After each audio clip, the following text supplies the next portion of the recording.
일꾼 놓기 게임의 시초, 케일러스 소개 및 룰 설명 시작드리겠습니다. 1289년 프랑스 케일러스라는 도시에서 각 플레이어들은 건축가가 되어 왕의 성과 도시의 건축을 하는 게임입니다. 게임이 끝났을 때 가장 높은 명성 점수를 얻은 플레이어가 승리합니다.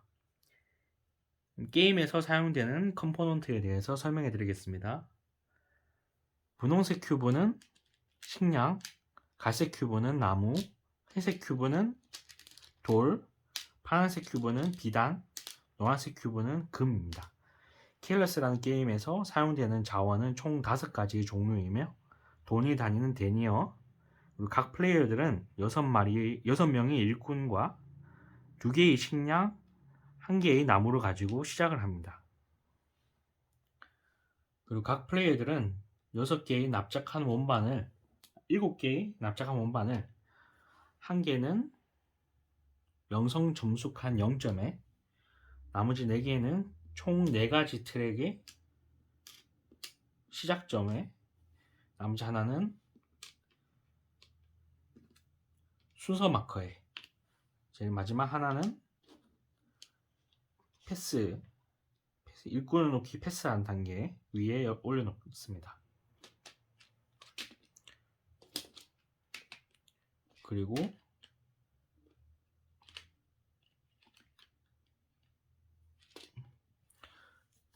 여기 보시면 붉은색 중립 타일 6개를 섞어서 앞면이 보이게끔 랜덤으로 첫 번째 칸부터 차례대로 배치를 합니다.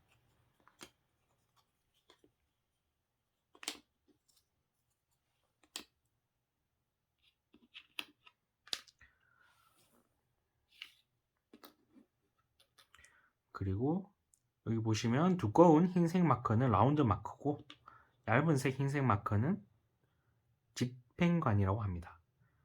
이 2개를 6번째 중립 타일 위에 올려놓습니다.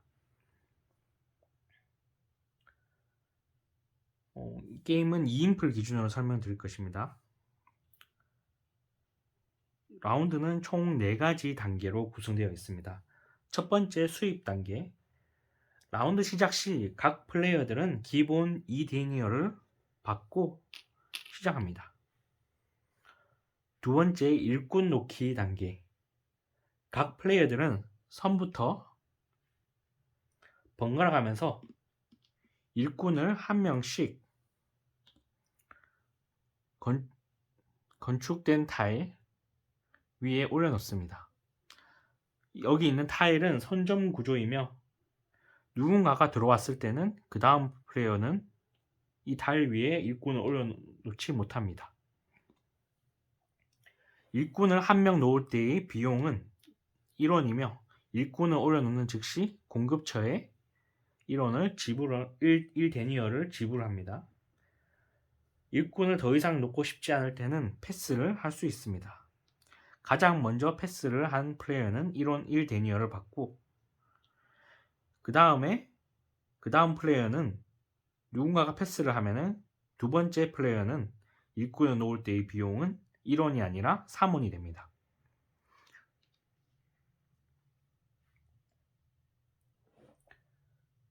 자기 건물에 일꾼을 놓을 때는 무조건 1원만 내면 됩니다. 세 번째, 일꾼 액션 단계. 모든 플레이어들이 패스 후 시작 칸부터 일꾼이 놓인 마지막 칸까지 일꾼을 차례대로 회수하면서 여기 있는 이 칸에 액션을 수행을 하면 됩니다. 네 번째, 성짓기 단계. 이번 라운드에 일꾼을 성에 배치하였다면은 이번 라운드에 일꾼을 성에 배치하였다면은 네 번째 단계를 진행하면 됩니다. 일꾼이 놓인 제일 왼쪽 플레이어부터 원하는 만큼 성을 지을 수 있습니다. 성을 짓는 위치는 처음 1세대 때는 6칸 안에, 2세대 때는 10칸 안에, 마지막 세대에는 여기 14칸 안에 성을 지을 수 있으며 성 한 개당 식량을 포함한 서로 다른 3개의 자원을 지불하여야 하며 원하는 만큼 성을 지을 수 있습니다. 성을 하나도 짓지 못한다면 감점이 2점이 있습니다. 점수는 음수로 가진 않습니다. 모든 플레이어들이 성을 짓고 나면은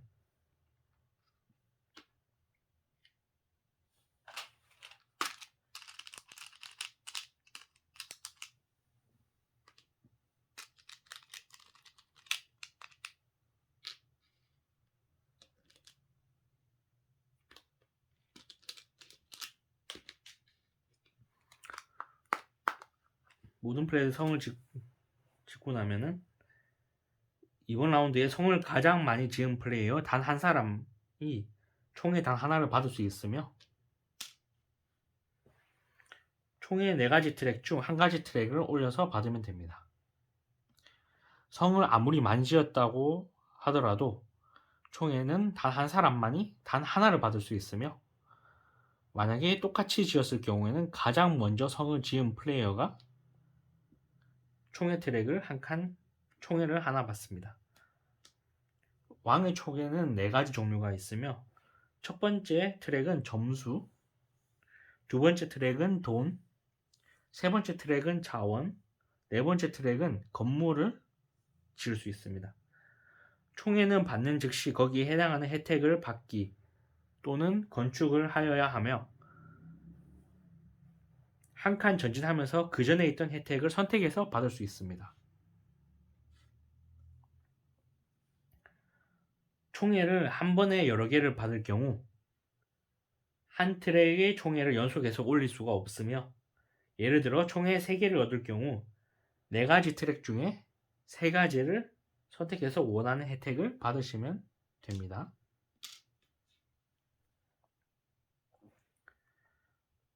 총회는 1세대는 두 번째 10까지 전진할 수 있으며 두 번째 세대는 4번째 10까지 총회 트랙 마커가 진행할 수 있으며 3세대가 시작되고 나서는 제일 마지막에 있는 10을 전진할 수 있습니다.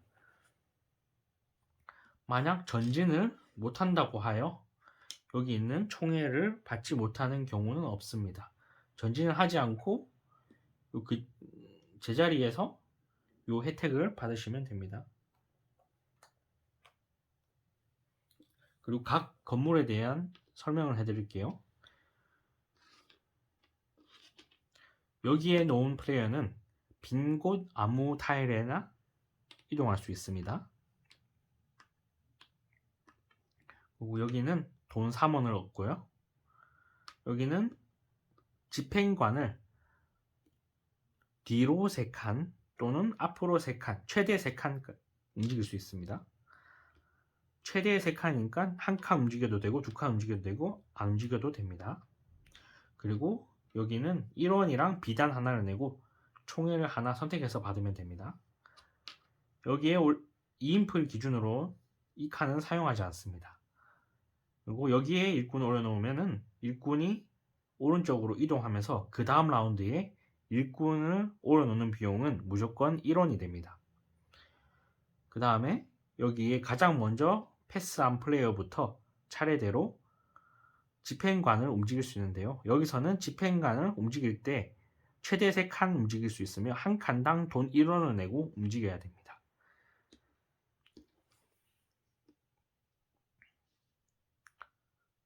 모든 플레이어가 집행관을 움직이고 최종적으로 집행관의 위치가 여기 있다고 가정을 해볼게요.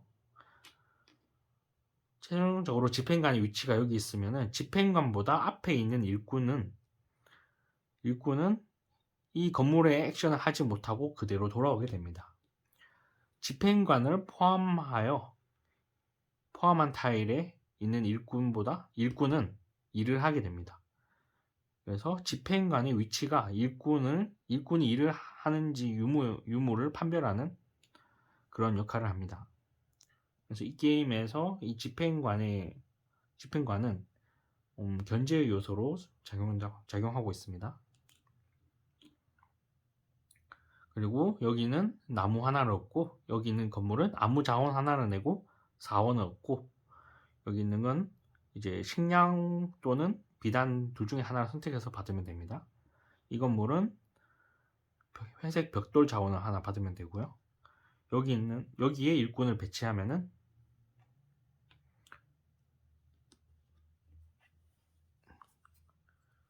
제일 낮은 단계의 건물을 지을 수 있습니다. 건물은 왼쪽 위에 보시면은 건물을 지을 때의 비용이 나오며, 건물을 짓고 나서 건물을 지을 때는 가장 빈칸 여기에다 지어야 하며, 빈칸 제일 왼쪽에다 지어야 하며, 뜬금없이 빈칸 3개를 놔두고 이런 곳에 지으면은 안 됩니다.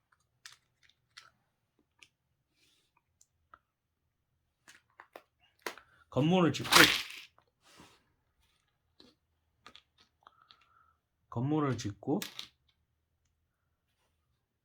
자기 마커를 표시하고 2점을 얻습니다.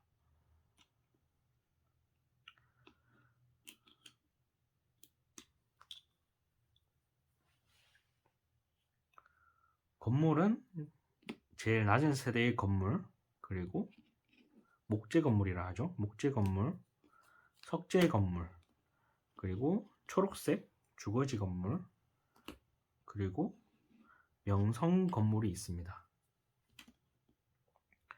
여기 보시면 목재 건물은 일꾼이 여기나 아니면 여기에 있을 때 건물을 지을 수 있으며, 석재 건물은 목재 건물 중에 석재 건물을 짓게 해주는 건물이 있는데, 이 건물 위에 일꾼이 올라갔을 때 지어질 수 있으며, 석재 건물은. 그리고 초록색 건물은 제일 낮은 단계 목재 건물 중에서 초록색 건물을 짓게 해주는 건물 위에 일꾼이 올라갔을 때 초록색 건물을 지을 수 있습니다.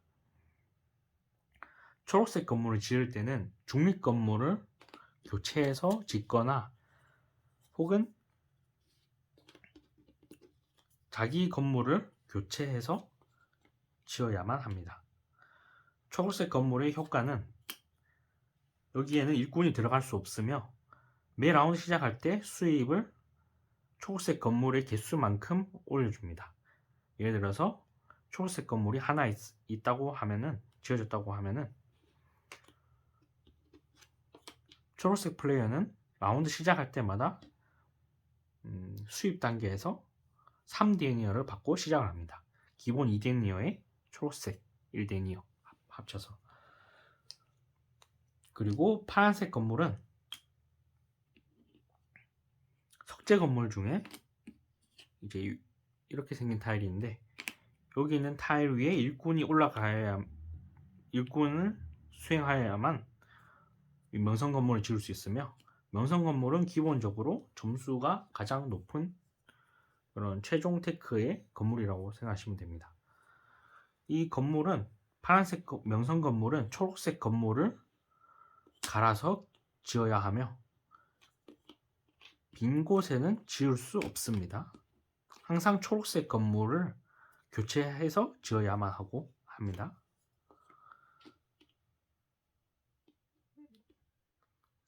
게임이 종료되는 조건은 라운드 마커가 여기에 도달했을 때 게임이 종료됩니다. 그리고 이제 집행관이 최종적인 위치가 라운드 마커를 포함하여 그 뒤에 있을 때는 라운드 마커는 한 칸만 움직이며, 집행관이 라운드 마커보다 앞에 있을 경우에는 라운드 끝나고 나서 라운드 마커를 두 칸 전진하면 됩니다. 그리고 라운드 마커가 여기 도착하면은 중간 정산이 일어나게 되는데요. 중간 정산은 처음 1세대 여기 6칸 중에서 성을 2개 이상 지었을 경우에 총에 하나를 추가적으로 받고요. 여기 6칸 중에서 성을 하나도 못 짓게 되면은 마이너스 2점이 감점이 일어납니다. 그리고 라운드 마커가 이쪽에 도달했을 때 여기 있는 10칸 중에서 총회를 2개 이상 성을 2개 이상 지으면 총회를 하나, 성을 3개 이상 지으면 총회를 2개, 성을 5개 이상 지으면 총회 3개를 받고 성을 하나도 못 짓게 되면은 감점이 마이너스 3점이 일어납니다. 라운드 마커가 여기 도착하면은 그 다음 세대, 제일 마지막 세대가 이루어지며 그 다음에 라운드 마커가 여기 도착했을 때 가장 마지막 세대가 끝나면서 여기 최종 정산이 일어나며 게임이 끝나게 됩니다. 게임이 끝났을 때 4원당 1점, 그리고 다원 3개당 점수 1점, 금 하나당 3점씩 얻을 수 있습니다. 여기 보시면 게임 중간중간에 이런 건물이 있는데 이런 건물들은 여기에 그림에 나온 표시대로만 수행할 수 있으며 흰색은 아무 자원 하나를 내고 4원을 얻는 표시입니다. 근데 아무 자원 2개를 내고 8원을 얻지 못합니다.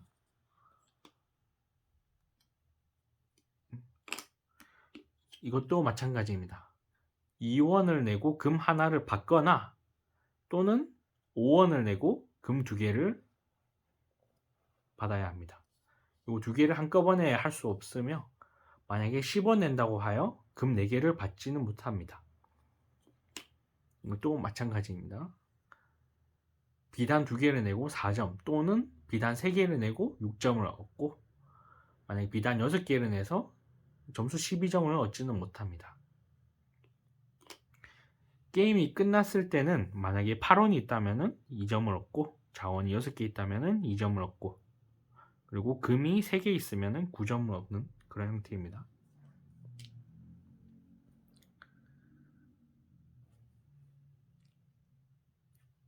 네, 이로써 케일라스 룰 설명은 끝났는데요. 혹시라도 빼먹은 부분이 있거나 아니면 틀린 부분이 있다면 나중에 수정하도록 하겠습니다. 감사합니다.